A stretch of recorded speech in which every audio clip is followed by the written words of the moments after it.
இந்த விஜய் தமிழ்நாட்டுக்கு மட்டும் தான் குரல் கொடுப்பான்னு நினைக்காதீங்க. அப்படி பண்ணாத தவறு புதுச்சேரி மக்களுக்கும் சேர்த்து தான் குரல் கொடுப்பான். அது என்னுடைய கடமையும் கூட. புதுச்சேரியில ஏன் ஒரு ஐடி கம்பெனிஸ் கூட இல்ல?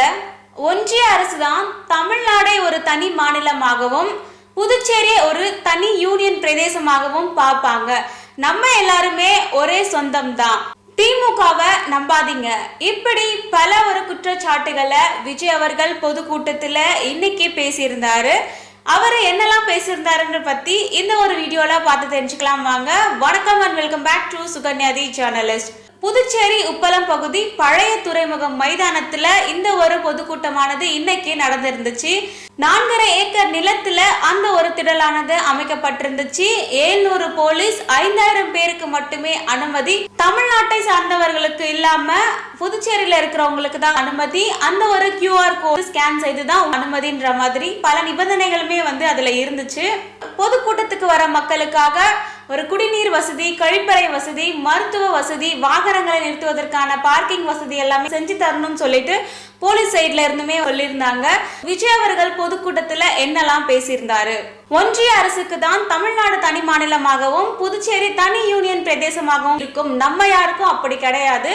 இங்க இருக்கிற எல்லாருமே நம்மளுடைய ஒரு சொந்தம் தான். வேற ஒரு வீடு, வேற ஒரு மாநிலம்னு இருந்தா நம்மளுடைய சொந்தம் இல்லாம ஆகிடுவாங்களா?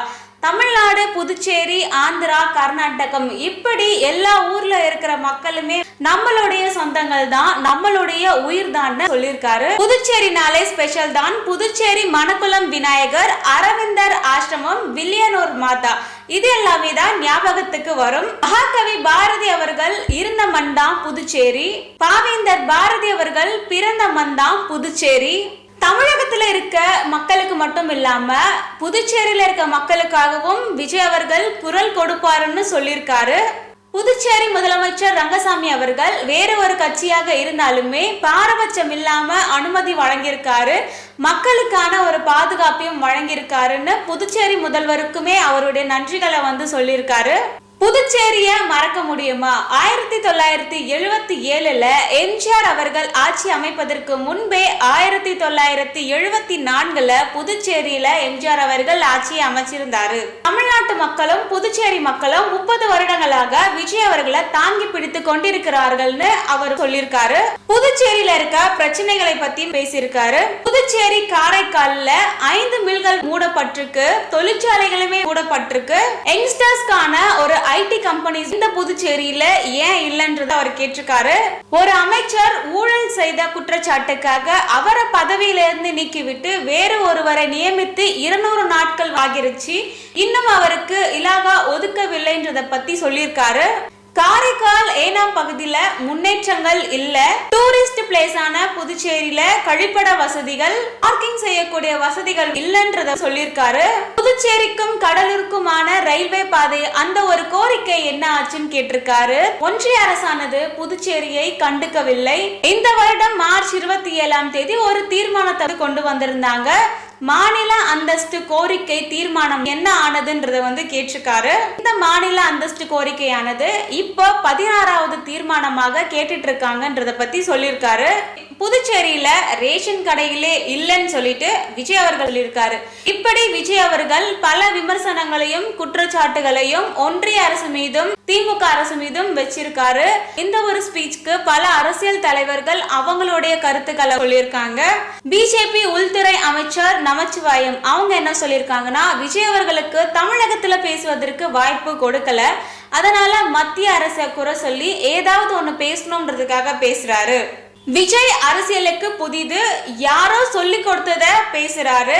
புதுச்சேரியில ரேஷன் கடைகள் இருக்கு, இங்க விலையில அரிசிகளுமே வழங்கப்பட்டுட்டு இருக்குன்னு அவர் சொல்லியிருக்காரு. புதுச்சேரி முதலமைச்சராக ரங்கசாமி இருக்காரு, அப்போ அவரையும் சேர்த்து விஜய் அவர்கள் குறை சொல்றாரான்ற ஒரு கேள்வியுமே கேட்டிருக்காரு.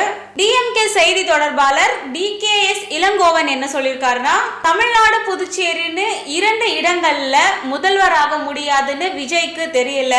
ஆளுநராக வேணும்னா 2 இடத்துல ஆகலாம், ஆனா 2 இடத்துல முதல்வராக முடியாதுன்னு சொல்லியிருக்காரு. மூத்த பத்திரிகையாளர் பிரியன் அவர்கள் முதல்ல தமிழ்நாடையும் புதுச்சேரியும் ஒப்பிட்டு பேசுவது தவறு. தமிழகத்துல நடந்தது ரோட் ஷோ, புதுச்சேரியில நடந்தது ரோட் ஷோ கிடையாது. அந்த இடத்துல ஒரு சில நிபந்தனைகள் எல்லாமே இருந்தது. 5000 பேருக்கு தான் அனுமதின்னு டிவிகே பொதுச் செயலாளர் ஆனந்த் அவர்கள் காற்றை மறைக்க முடியுமா, 2026லும் விஜய் அவர்கள் முதலமைச்சராக வருவாரு, புதுச்சேரியிலும் ஆட்சியானது அமையும்னு சொல்லியிருக்காரு. தேர்தல் மேலாண்மை பொதுச் செயலாளர் ஆதவ் அர்ஜுனா அவர்கள் இந்தியாவுக்கே புதுச்சேரி காவல்துறையானது ஒரு முன்னுதாரணமாக இருக்கு. டிவிகே உடைய பிரச்சார பயணமானது இன்னையிலிருந்து துவக்கம்னு சொல்லியிருக்காங்க. 2026 தேர்தலுக்கு இன்னும் சில மாதங்கள் தான் இருக்கு. 2026 தேர்தல்ல எந்த கட்சியானது ஆட்சியை அமைக்கும்னு நீங்க நினைக்கிறீங்க? விஜய் அவர்களுடைய ஸ்பீச்சை பத்தி நீங்க என்ன நினைக்கிறீங்கன்னு உங்களுடைய கருத்துக்களை கமெண்ட்ல ஷேர் பண்ணுங்க. உங்களுக்கு இந்த வீடியோ யூஸ்ஃபுல்லா இருந்தா like, comment, subscribe and share பண்ணுங்க. அரசியல் பத்தி தெரிஞ்சுக்கோங்க. மீண்டும் ஒரு வீடியோல மீட் பண்ணலாம். தேங்க்யூ, பாய்.